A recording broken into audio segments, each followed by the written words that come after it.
አንድ ፍጡር ማለደ ስንል ከራሱ ምንም ስለሌለው ከሌላው መለመን ነው። ከራሱ ምንም የለው ከሌላው መለመን ነው። ለምሳሌ እኔ አሁን አማላጅ በሆነው ለአንድ ሰው ጌታ ሆይ እባክህ ይቅር በለው እያልሁ መለመን ነው። አብሬ ይቅር ከሚለው ጋር ሁኜ መፍረድ አልችልም። ይቅር ከሚለው ጋር ምንም አይነት አንድነት የለኝም። ተዋረድ ነው ያለኝ። ይቅር ለሚለው ትንሽ ነኝ። ይቅር የሚለውን እለምንለታለሁ። ያ ልመና ምልጃ ይባላል። እለምንና ይቅር እንዲለው ይቅር እለዋለሁ አልለውም የሚለውን መልስ እጠብቃለሁ። ምክንያቱም እሱ የኔ በላይ ነው። መልሱን ወይ ይቅር ብየዋለሁ ወይ አላልሁትም እስከሚለኝ እጠብቃለሁ ማለት ነው። ይቅር በለው ብሎ ከመለመን ይልቅ ይቅር ለማለት አብሬ ከእርሱ ጋር ስልጣን የለኝም። ይህ ለፍጡር ሲታደል ነው። ለመለኮት ሲታደል ደግሞ ለመለኮት በሚታደልበት ጊዜ ወይም ደግሞ ለአካላዊ ቃል ስግው ለሆነው ለኢየሱስ ክርስቶስ ማለት ነው። ለእሱ ሲታደል አሁን ለመነ ስንል ምንድን ነው ልመናው? ወይም ደግሞ አስታረቀ ስንል ማስታረቁ ምንድን ነው? የማስታረቅ ስራው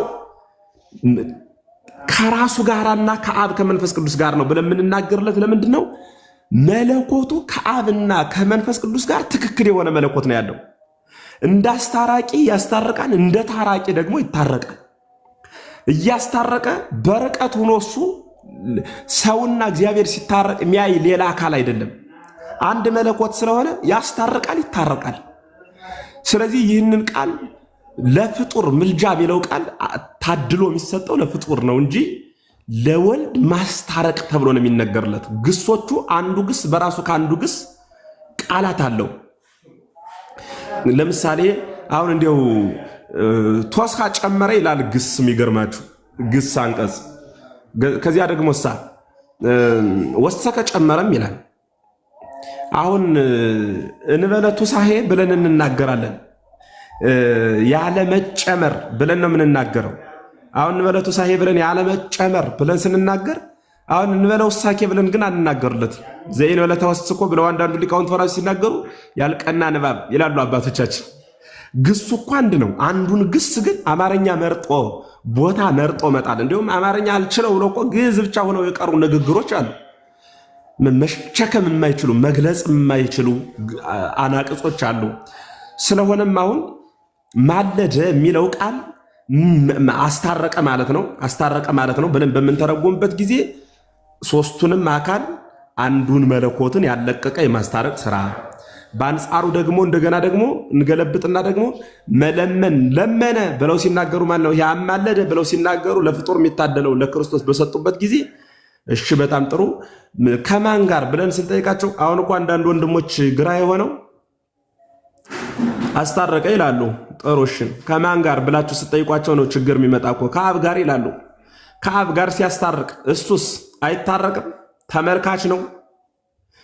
አብ ሲታረቅ ወልድ ካልታረቀ አሁንም ገና ከወልድ ጋር አልታረቅንም። ወልድም ታርቆናል ከሆነ መልሱ ትክክል። የእኛም ሀሳብ እሱ ነው። በማን በኩል ታረቀን ስንል በራሱ በኩል ራሱም አባቱም መንፈስ ቅዱስም ታረቀን ብለን እናገራለን። ሀሳቡ እንደዚያ ነው። ግልጽ ነው ይሆን? ዘአማኑኤል ግልጽ ነው ሀሳቤ? ግልጽ ነው አባታችን፣ ግልጽ ነው። ግሩም። ቅዱስ ቄርሎስ ያህንን ይዞ ነው የተናገረው። እንቲያው ለቃል ኮነ ለስጋ ወንቲያው ለስጋ ኮነ ለቃል ብሎ ስለሚናገር ነው ቅዱስ ቄርሎስ የስጋ ገንዘብ ለቃል የቃል ገንዘብ ደግሞ ለስጋ ሆኗል ብሏል።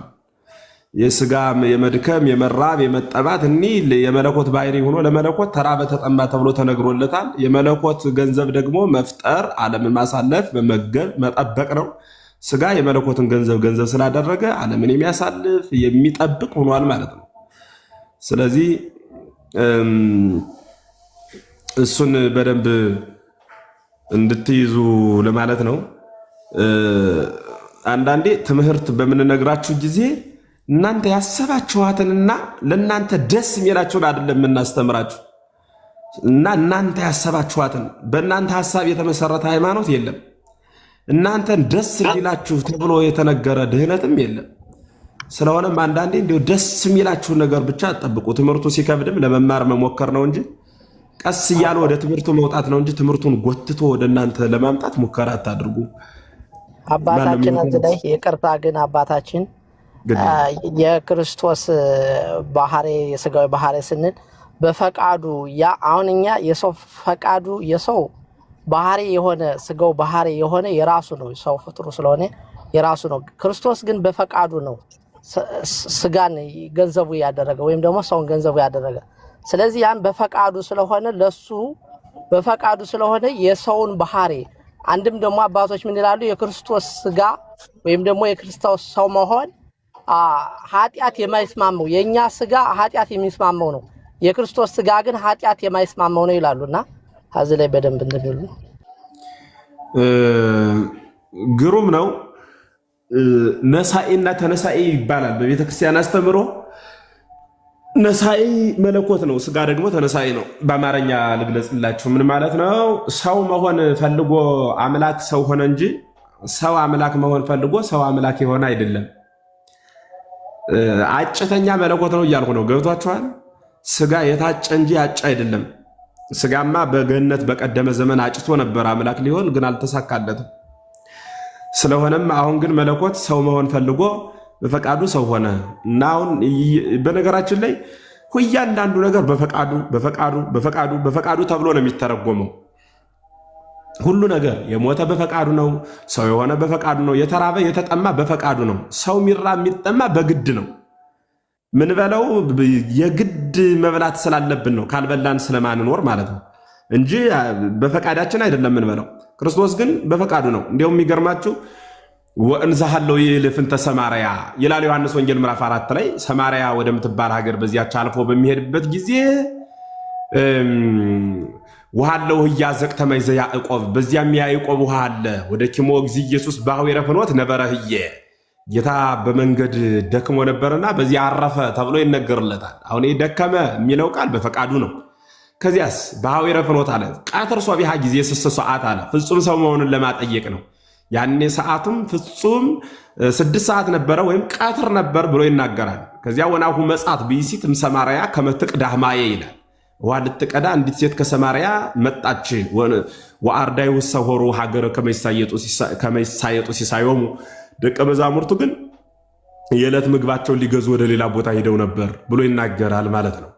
ከዚያ እንዲያ ብሎ ይናገርና ምንድነው የሚለው? ወይ ቤላ ጊዜ ኢየሱስ አስቴኒ ማየ አለ። ጌታ ኢየሱስም ያችን ሴት ውሃ ጠጭኝ ብሎ ጠየቃት። ውሃ ጠጭኝ ብሎ ጌታ ጠየቃት ይላል። ከዚያስ እሷ ምንድን አለችው? እፎኑ እንዘ አይሁዳዊ አንተ ትስኢል ማህቤ ከመትስተይ ማየ ዘሳምራዊት አነ እኔ ሳምራዊት ነኝ አንተ ደግሞ አይሁዳዊ ነህ፣ እንዴት ከኔ ውሃ ትለምናለህ ብላ ጠየቀችው ማለት ነው። ከዚያ እሷ በሰተ አምሪ ጸጋሁ ለእግዚአብሔር ወመንውቱ ዘይስእለኪ ወይብለኪ አስቴኒ ማየ ውሃ ጠጭኝ ብሎ የሚለምንሽ ማን እንደሆነ ጸጋውን ብታውቂ ኖረሽ አንተኒ ያዲም ሳርኪዮ ወውቱኒ መሐበኪ ማየ ህይወት አንቺ ራስሽ በለመንሽው እሱም የህይወት ውሃ በሰጠሽ ነበር አላት። እሷም እዚያ በኋላ ይያብሩ ወርመታ ይሁድ ምስለ ሳምራውያንና አይሁዳውያን እንዳይሆኑም እያለች ታሪኩ ብዙ ነው መሞገት ጀመረች። ጌታም ከዚያ በኋላ የሚለምንሽን ብታውቂ ሲላት እሷም ጥያቄ ጠይቀዋለች። ማየብኒ አልብከ ዋዘቅቱኒ ይሙቅ ማየት የንከለከ ማየ ህይወት ትለዋለች። ውሃው ጎርጓዳ ነው። ውሃው ጎርጓዳ ነው። ታፍነ በፍኝህ እንዳታጠጠኝ በእጅህ በመዳፉ ማለቷ ነው። ውሃው ጎርጓዳ ነው። ዋዘቅቱኒ ይሙቅ ውሃው ጎርጓዳ ነው። ማየት የንከለከ ማየ ህይወት እንዲሁ የት አለ አንተ ህይወት ውሃ ብላ ጥያቄ ጠየቀችው። በዚሁ ስለ አንተኑ ታቢ ያዕቆብ አቡነ ዘውሃበነ ዘንተ አዘቅተ ዮሐንስ 4 ይህንን ጉድጓድ ውሃ ከሰጠን ከአባታችን ከያዕቆብ አንተ ትበልጣለህን ብላ ጠየቀችው ማለት ነው። እሱም ይመልስላታል። እምዝማይ ዘይሰቲ ይጸም ዳግመ ከዚህ ውሃ የሚጠጣ ሁለተኛ ይጠማል። ወእን ዘይሰቲ የማይዘወዋነ እጅ ጸም ለዓለም እኔ ከምሰጠው ውሃ የሚጠጣ ግን ለዘላለም አይጠማም ብሎ ጌታ ይነግራታል። ለዘላለም አይጠማም። ከዚያ በኋላ ያች ሴት ውሃ ስጠኝ በል ከዚህ ውሃ እንዳልጠማ ትለዋለች። ሀበኒዮ ጊዜ እሙቱ ማይከመ ይጽማዊ ይግምጻ ዘየዳግመ ዳግመኛ ውሃ ተጠምቼ እንዳልመጣ እባክህ ከዚህ ውሃ ስጠኝ ብላ ትለምነዋለች። እሱም በኋላ ወሪ ጸዊም ተኪጅ ባለቤትሽን ጥሪ ይላታል። የለኝም ትለዋለች። እንዲህ ያለ ይቀጥልና እችን ሴትዮ አድኖ ለአንዲት ሴት እዚያ ከተገኘ በኋላ ደቀ መዛሙርቱ ምግብ ብላ ብለው ጠይቀውት ነበር። የሚገርማችሁ እንዲሁ ስለመብላት ስለመጠጣት ሐሳቡ ስለተነሳ በዚያው ማብራሪያ ልስጥበት ብዬ ነውና ምግብ እንካ ብላ ብለው ሲጠይቁት ብየ መብል አላቸው። እኔስ መብል አለኝ አላቸው። እና ያኔ ግራ ገባቸውና እነሱ ያቺ ሴት የቅድሟ ሴት አብልተው ይሆን ብለው ማጉረምረም ጀመሩ። አብረው ቁማ የነበረችው እሷ ምግብ ሰጠው ይሆን ብለው እና ያኔ በመብልህ አላቸው። እኔስ መብል አለኝ፣ ያም ምግብ የሰማዩን የአባቴን ፈቃድ መፈጸም ነው አላቸው። እያችሁ ይህ ምግብ የአባቴን ፈቃድ መፈጸም ነው፣ ያ ምግብ የኔ ምግብ እሱ ነው ብሎ ጌታ ተናግሯል። በግድ እየተራበ አይደለም የበላ እና ካልተራበ ለምን በላ ካላችሁ ፍጹም ሰውነቱን ለማጠየቅ ባይበላ ፍጹም ባይበላማ ሰው መሆኑ በምን ይታወቃል? ምትሃት ነው ይባል ነበረ። ስለዚህ ፍጹም ሰው መሆኑን ለማጠየቅ በላ። ፍጹም አምላክ መሆኑን ለማጠየቅ ደግሞ ህብስት እያበረከተ ክርስቶስን ቀዶ ሰፍቶ ነው ማንበብ። በነገራችን ላይ ሰውነቱን ብቻ እዛችሁ ስትከተሉ አምላክነቱን ትረሱታላችሁ። አምላክነቱን ብቻ ዘን ስንከተል ሰውነቱን እንረሳዋለን። ሁለቱንም በአንድ ላይ አድርጎ መያዝ። ተወለደ ሲባል የተወለደው በጽንስ ተወለደ ሲባል የተወለደው የተዳሰሰው ሰው ስለሆነ ነው። ተጸነሰ ሲባል በድንግልና ዘእንበለ ዘርአ ብእሲ ያለ ወንድ ዘር የተጸነሰው አምላክ ስለሆነ ነው። ማንም ፍጡር ያለ ወንድ ዘር መጸነስ አይችልም። ሰው ያልሆነ ደግሞ አይወለድም። ሰው ስለሆነ ተወለደ፣ አምላክ ስለሆነ በድንግልና ተጸነሰ። ሰው ስለሆነ ወደ ግብፅ ተሰደደ፣ አምላክ ስለሆነ ታምራትን ፈጸመ። ሰው ስለሆነ ተርቦ ከበለሷ ፍሬ ፍለጋ ሄደ፣ አምላክ ስለሆነ ደግሞ በለሷን ፍሬ ያጣባት ረገማት፣ ወዲያውኑም ደረቀች። ሰው ስለሆነ በመርከቡ ላይ ተኛ፣ አምላክ ስለሆነ ተነስቶ ነፋሳትን ገሰጸ። ሰው ስለሆነ በአይሁድ እጅ ተያዘ፣ አምላክ ስለሆነ ፀሐይ ጨለመ። ማንም ሰው ተሰቅሎ ፀሐይ ገብቶ አያውቅም። ማንም ብዙ ጊዜ በአይሁድም ሕግ በእኛም ሀገር ብዙ ሰው በቅጣት በመንግስት በሚደነገግ ቅጣት ብዙ ሰው ተሰቅሏል። በሐሰት ብዙ ንጹሐንም ተገለዋል፣ ተጨፍጭፈዋል። በህብረት ብዙ ሰዎች አልቀዋል፣ ሞተዋል። ዳሩ ግን ፀሐይ ገብቶ አያውቅ። አምላክ ስለሆነ ፀሐይ ገባች፣ ብርሃኗ አነሳች። ሰው ስለሆነ በመስቀል ተሰቀለ። ሰው ስለሆነ ወደ መቃብር ወረደ፣ አምላክ ስለሆነ ወደ ላይ ተነሳ። ቀዶ ሰፍቶ አያይዞ ነው ማንበብ። አንዱን ብቻ ይዞ ሰውነቱን ብቻ ይዘን ከሄድን አማላጅ ፍጡር ተራ እናደርገዋለን። አምላክነቱን ብቻ ይዘን ከሄድን ሰውነቱን እንረሳዋለን፣ ቤዛነቱን እንዘነገዋለን፣ ሊቀ ካህን መሆኑን እንተዋለን። ሊቀ ካህንነቱን ከአምላክነቱ አምላክነቱን ከሊቀ ካህንነቱ አዋህዶ ጋጋጥሞ ሰፍቶ መያዝ ይጠይቃል። እንዲህ እንድንረዳ አምላክ አበው ይርዳል። ሌላ ጥያቄ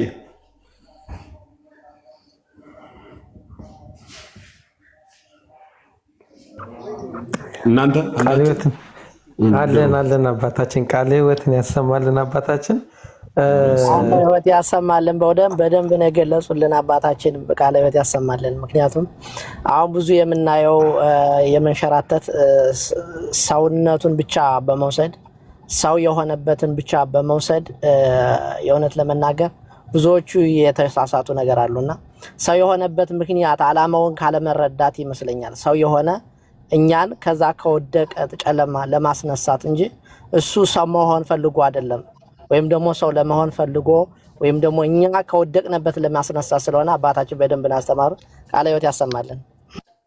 አዎ ግሩም ነው። ሰው መሆን ፈልጎ ነው ሰው የሆነው።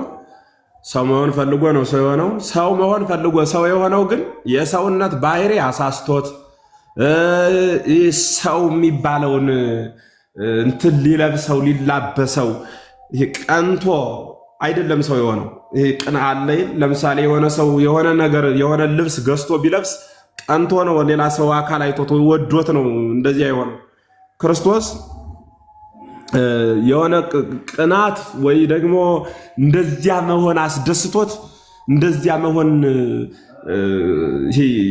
በፈጠረው ፍጡር በባሪያ መልክ መገለጽን እንደ ጌጥ እንደ ክብር ቆጥሮት አይደለም ሰው የሆነው። ሰው መሆን ፈልጎ በፈቃዱ ቢሆንም ዓላማው ግን አዳምና ልጆቹን ማዳን ነው። ሊያድን የሚችለው ደግሞ ቤዛ ሆኖ ነው። ቤዛ መሆን የሚችለው ደግሞ ሰው መሆን የሚችለው በሰውነት በኩል ቤዛ ሆኖ ባለቤቱ ብቻውን ነው። ምክንያቱም መምህር እንደምናሉ ኖር በጸጋ መጸጋል እንዴት አለው እናኖት ወይ ኖር። ስለዚህ ባጭሩ ምን ማለት ነው? ሰው መሆን ፈልጎ ሰው የሆነው ህየንተ አዳም ቤዛ ለመሆን ነው። ሚካኤልን እንዳይልከው ሚካኤል መልአክ እንጂ መልአክ እንጂ ሰው መሆን አይችልም። ገብርኤልን እንዳይልከው ገብርኤል መልአክ እንጂ ሰው መሆን አይችልም። አንዱን ነቢይ እንዳያስነሳው ሰው መሆን እንጂ አምላክንም ባህሪ ገንዘብ ማድረግ አይችልም። ማንም ምንም መሆን አይችልም። ሰው መሆን ፍየል በግ መሆን ነው የሚችለው። መልአክ ነው መሆን የሚችለው። መልአክ ሰው ሊመስል ይችላል፣ መሆን ግን አይችልም። ሰው መስሎ ብዙ ጊዜ እንደመጣ አይተነዋል በመጽሐፍ ቅዱስ። ሰው መሆን ግን አይችልም፣ መምሰል ነው። አምላክ ግን ሰው መምሰል ሳይሆን ሰው መሆን ይችላል። ሁሉን ስለፈጠረ ሁሉን መሆን ስለሚችል ሰው ሆነ። ማን? አምላክ። በምኑ? በፈቃዱ። እስመ በፈቃዱ ወበስምረተ አቡሁ ወመንፈስ ቅዱስ መጽአ ወአድኀነን። ቅዱስ ኤፍሬም ሶርያዊ በአባቱ ፈቃድ በመንፈስ ቅዱስ ፈቃድ ሰው ሆኖ መጥቶ አዳነን ተብሎ ነው የተነገረ ማለት ነው። እስመ በፈቃዱ በራሱ ፈቃድ፣ ወበስምረተ አቡሁ በአባቱ ፈቃድ፣ ወመንፈስ ቅዱስ በመንፈስ ቅዱስ ፈቃድ መጽአ ወአድኀነን ሰው ሆኖ መጥቶ አዳነን። ዓላማው እንደዚያ ነው። ስለዚህ የመጣበትን ዓላማ መረዳት ግን ለምንድን ነው ሰው የሆነው ብሎ መረዳት። አዳምና ልጆቹን ሊያድን እሺ አድኖን ሄዷል። አዎ ድኛለሁ ብሎ ከሚያምን ሰው ድምፅ መስማት ግን በእውነት ዛሬ ድረስ ከዳንህ ምን ሊያደርግ ነው? ዛሬ ድረስ የሚያማልድህ ሰው ድኛለሁ ብሎ ደግሞ እንደገና መርፌ ይወጋል እንዴ? ከዳነ ምን ይሰራዋል? ማራዘሚያ ነው? እንደ ኬሞቴራፒ ነው? እንዴት ነው? እንዲህ የሚባል አስተምህሮ የለም በቤተክርስቲያን። ስለዚህ ወልደ እግዚአብሔር ኢየሱስ ክርስቶስ እንደተባለው በዚያ ልክ ነው። እንዲያ እንድንረዳው እግዚአብሔር ይርዳን። በእውነት ፈጥረን በህሊናችን ካመነጨ ነው ኢየሱስ ሁላችንም ይሰውረን። በእውነት እውነተኛው ኢየሱስ እርሱ ላይ እንድንኖር ይርዳን። አስተምህሮ እንደዚያ ነው። ቀጣይ ጥያቄ ሌሎች እዚህ ያላችሁት አዲስ ሰው አታስገቡ፣ በወጣበት ሰዓት ደርሷል። እሺ አባታችን። አይ እዚህ ሌላ ነበረ። አሁን በፕሮቴስታንት ወንድሞቻችን ምን የሚል ትምህርት አላቸው? ክርስቶስ ሁለት ፈቃድ አለው ይላሉና ስለሱ ትንሽ ቢሄዱበትኝ።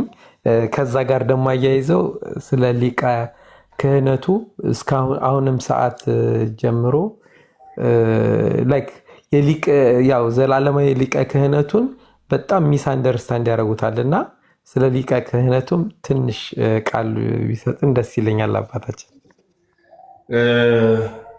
በጣም ግሩም ነው። ኢየሱስ ክርስቶስ ሊቀ ካህን ነው ወይ? አዎ ሊቀ ካህን ነው። በሚገርማችሁ ሁኔታ ኢየሱስ ሊቀ ካህን ማለት የካህን ግብሩ ምንድን ነው? መስዋዕት መሰዋት ማሳረግ ነው አይደለም? በዘመነ ብሉይ የነበረው ሊቀ ካህን መስዋዕት ይሰዋል። በዘመነ ብሉይ የነበረው ሊቀ ካህን መስዋዕት ይሰዋል። ያ የዘመነ ብሉይ ሊቀ ካህን መስዋዕት ሲሰዋ ሶስት ነገር ያስፈልጋል። መስዋዕት የሚሰዋለት አካል ኃጢአተኛ ሆኖ በደለኛ ሆኖ መስዋዕት የሚያቀርበው ማለት ነው።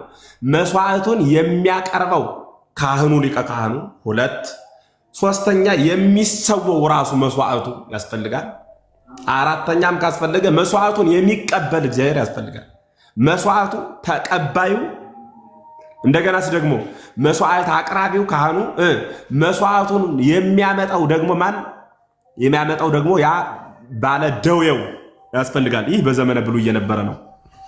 በዘመነ ሐዲስ ግን ለሊሁ ካህን ሰዋኢ ወለሊሁ መስዋዕት ተሰዋኢ ወለሊሁ ተወካፍ የመስዋዕት ምስለ አብ ወመንፈስ ቅዱስ። በዘመነ ሐዲስ ለሊሁ ካህን ሰዋኢ አለ። ካህን ሆኖ መስዋዕቱን የሚሰዋው ራሱ ነው አለ። ወለሊሁ መስዋዕት ተሰዋኢ አለ። መስዋዕት ሆኖ የሚሰዋም ራሱ ነው አለ። ወለሊሁ ተወካፍ የመስዋዕት ምስለ አብ ወመንፈስ ቅዱስ። መስዋዕቱን ከአብ ከመንፈስ ቅዱስ ጋርም የሚቀበል ራሱ ነው አለ። ይህ አዲስ ኪዳን ሊቀ ካህን ነው። ይህ ልዩ ሊቀ ካህንነት ነው። ይህ ሊቀ ካህንነት እስከ መቼ ያገለግላል ከተባለ ለዘላለም። ለምንድን ነው የሊቀ ካህንነት ለዘላለም የሚያገለግል? መስዋዕቱ ዘላለማዊ ስለሆነ። ገብቷችኋል? መስዋዕቱ ምናዊ ነው ያልኳችሁ? ጻፉ፣ ጻፉ። አንድ 30 ሰከንድ የሚሆን ጽፋችሁ ቆዩ። የሚመጣ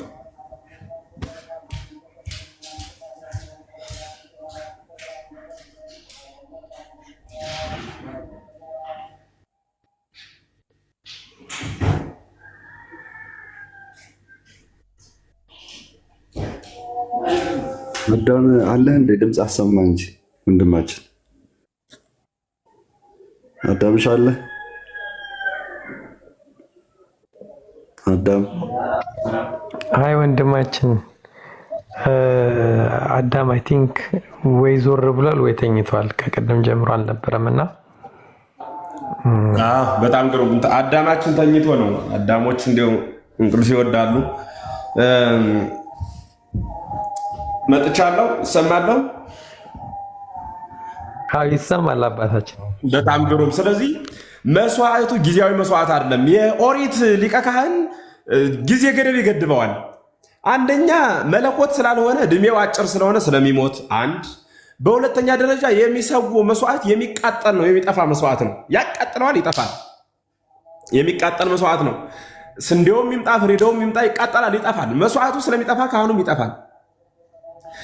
መቅደሱ ይጠፋል። መቅደሱም ስለሚጠፋ መቅደሱ ስለሚፈርስ በሚፈርስ መቅደስ ውስጥ የሚጠፋው መስዋዕት ይጠፋል። በሐዲስ ኪዳን ግን የማትጠፋዋ መቅደስ ድንግል ማርያም አንድም እያንዳንዱ ሰው የክርስቶስ መቅደስ ሆኗል። መስዋዕቱ ዘላለማዊ ነው። የማይጠፋ ዘላለማዊ መስዋዕት ከሆነ ካህኑም ዘላለማዊ ሊቀ ካህን ነው። ሊቀ ካህኑ አይሞትም፣ አያረጅም፣ አይታመምም። ሊቀ ካህኑ የማይሞት የማያረጅ የማይታመም ሊቀ ካህን ከሆነ የማይታመም ከትንሣኤ በኋላ ስላለው ነው ማወራችሁ ከሆነ መስዋዕቱ የማይጠፋ ከሆነ መስዋዕቱ ዘላለማዊ ከሆነ መስዋዕቱ ዘላለማዊ ከሆነ ሊቀ ካህኑ ዘላለማዊ ነው ማለት ነው። ሊቀ ካህኑ ዘላለማዊ ነው ማለት ነው። ዕብራውያን በደንብ አንቡት፣ ትርጓሜውን ማለት ነው። ትርጓሜውን ይዛችሁ በደንብ አንቡት። ጥልቅ ስለሆነ ወደዚያ ገብተን እንዳንውል ልመለስና ኢየሱስ ክርስቶስ ሁለት ፈቃዳት አሉት ይላሉ ብለው ይናገራሉ ሰዎቹና ሁለት ፈቃድ የለውም። ሁለት ፈቃዱ አንድ ነው። አምላክ ነው ብሎ እያመኑ ሁለት ፈቃድ አለው ማለት ግን እንትን አይልም፣ አይረብሽም። ለእንዴት እየተረጎሙት ነው? ግራ ይገባያል። አምላክ ነው ብላችሁ ደግሞ ሁለት ፈቃድ አለው ማለት ምን ማለት ነው? ፍጡር ሆኖ ሁለት ፈቃድ ይኖረዋል። ምክንያቱም መምረጥ ስለማይችል አንዱን ልብ ብላችሁ አዳምጡ። መምረጥ አይችልም፣ ፍጡር ነው ብያችኋለሁ። ጠዋት ደስ አለኝ ያለው ነገር ማታ ደስ አላለኝም ብሎ ሊተወው ይችላል። ጠዋት ወደድሁት ብሎ የገባበትን ነገር ማታ ጠለሁት ሊል ይችላል። ስለሆነም ፍጡር ሁለት ፈቃድ አለው ይባላል። አንዴ ምን እንደሚሆን መጀመሪያውንም መጨረሻውንም ስለማያውቅ እንደ ጊዜ ግብሩ ሐሳቡ ሊለዋወጥ ይችላል። ማን? ፍጡር። ፈጣሪ ግን ምን ነው ሁለት ሐሳብ የሚኖረው? ሁለት ፈቃድስ የሚኖረው ለምንድን ነው?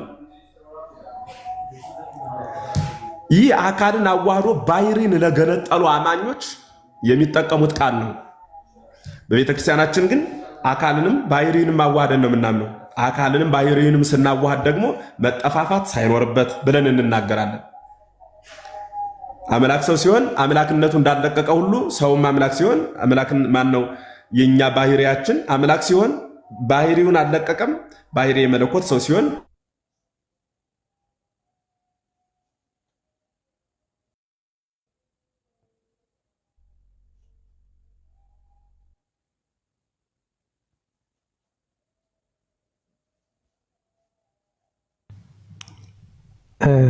ይሰማል? ይሰማችኋል? ተቋርጧል። ኦኬ። አይ በቃ ከኔ ምን ሊሆን ይችላል ብዬ ነው። እና አባታችን የሚሰማውት ከሆነ ተቋርጧል ያለው አይ ቲንክ ኔትወርክ እንትን አላቸው ማለት ነው።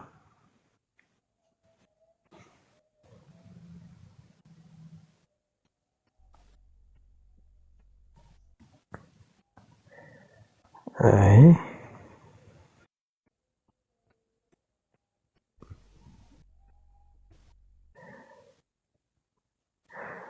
እስቲ ምናልባት ሰባቸው ሲካኑ ሞክሬያለሁ። እስቲ እንግዲህ ግን ኔትወርክ ያስቸገራቸው ይመስለኛል። አባታችን አንድ ቦታ ይዘውት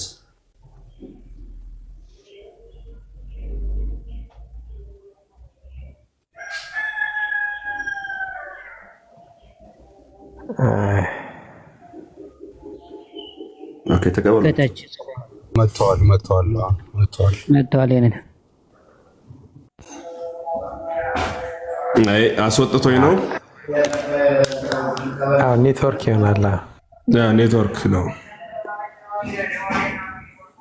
ስልክም እየገባ ኔትወርክ ብቻም ሳይሆን የሆነ ስልክም ገብቶብኝ ነው። አሁን እሰማለሁ። ደህና ነው። ስለዚህ ሁለት ፈቃዳት ልጨርሳለሁ። ሁለት ፈቃዳት አሉት ብሎ መናገር መለኮቱን ሁሉ መካድ ነው። በነገራችን ላይ መለኮቱን መካድ ማለት ምን ማለት ነው? መለኮት አንድ ነው። ፈቃዱ እንደተለያየ አካል አንዱ ወደዚህ አንዱ ወደዚህ የሚያስብ ፍጹም ሰው ነው፣ ፍጹም አምላክ ነው ስላልነው እንደ ፍጹም ሰውነቱ የሆነ ፈቃድ እንደ ፍጹም አምላክነቱ የሆነ ፈቃድ አለው ብሎ መናገር ፍጹም ሰውነቱና ፍጹም አምላክነቱ አልተስማማለትም ያሰኛል። ልክ ምሳሌ ልስጣችሁ። ልክ ባህርየ ሥጋ እና ባህርየ መለኮት ወይም ኢየሱስ ክርስቶስ ከሁለት አካል አንድ አካል ከሁለት ባህሪ አንድ ባህሪ ሆነ ስንል እንደ ሥላሴ አድርጋችሁ መረዳት ትችላላችሁ። ለምሳሌ አካልን አይሻም እንደ ሥላሴ ስል ሥላሴ በአካሉ የተለያየ ነው። ይሄ ግን በአካል አንድ ሆኖ ልክ አብ ከወልድ ወልድ ከአብ በሐሳብ እንደማይለያይ ሁሉ ባህርየ ሥጋ ከባህርየ መለኮት ከባህርየ ሥጋ በሐሳብ አይለያይም። ይሄ የተለያየ አብ እና መንፈስ ቅዱስ የተለያየ አካል ኑሮት ነው። አንድ መለኮት ቢኖረውም የተለያየ አካል ኑሮት አብ፣ መንፈስ ቅዱስ፣ ወልድ የተለያየ አካል ኑሮት ዳሩ ግን አንድ መለኮት እንዳለው ሁሉ አንድ መለኮት ነው ያለው። አካሉ የተለያየ ነው ቅድም እንዳልኳቸው። ይሄኛው ግን ሥጋና መለኮት ግን የተለያየ አካል ሳይኖረው በቀደመ ነበረ። በኋላ ግን ከተዋህዶ በኋላ የተለየ አካል የመለኮት ለግል የሥጋ ለግል አይነገርለትም። ከተዋህዶ በኋላ ልክ በተዋህዶ እየኖረ ከሁለት አካል አንድ አካል ከሁለት ባህሪ አንድ ባህሪ ሆኖ ውላጤ ስለሌለበት ሥጋነቱን ስላለቀቀ መለኮትነቱን ስላለቀቀ ፈቃዱ የአብ ፈቃድ ከወልድ የወልድ ፈቃድ ከመንፈስ ቅዱስ እንደማይለይ ሁሉ የሥጋ ፈቃድ